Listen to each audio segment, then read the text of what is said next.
Hot water is a must-have for us in our homemade camper, so today we're installing a hot water heater, finishing our plumbing, and starting our shower. Welcome to episode 70 of Rebuilding the Vintage Camper my wife and I bought on Facebook Marketplace completely from scratch. My name's Noah and this is my wife Grace, and this weekend we were finishing off the plumbing, so let's get into it. We're installing a propane tankless water heater, and the first step to that was cutting a big hole in the side of the camper.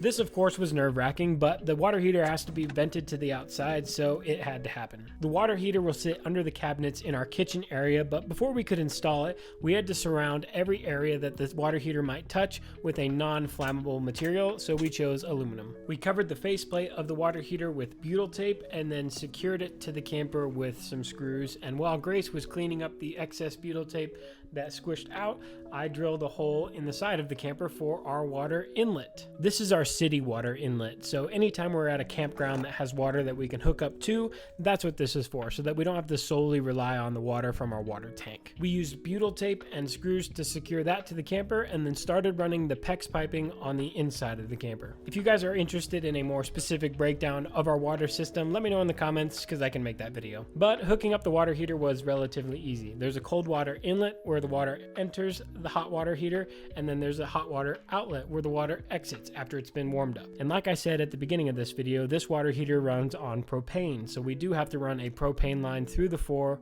to the front of the trailer. Once I got the hot water heater hooked up, I started running cold and hot water lines up to where the sink will be, basically right above these pipes. Once I was done with that, I started running those same cold and hot lines back through the walls to where our shower will eventually be on the front side of the camper. This section here is the only section of the water system that will not be accessible once we build our shower, so I tried to use as few fittings as I could to eliminate the possibility of leaks. I ran the water lines up the back side of this wall in the closet where the water tank is, roughly to where our shower controls will be. We picked out a gold shower fixture, so I had to build a little wooden box to hold the shower controls and add a 2x4 for the shower head. Once I had the shower head and the controls installed, I could finish running the PEX piping to exactly where those things were. And this is what it looks like.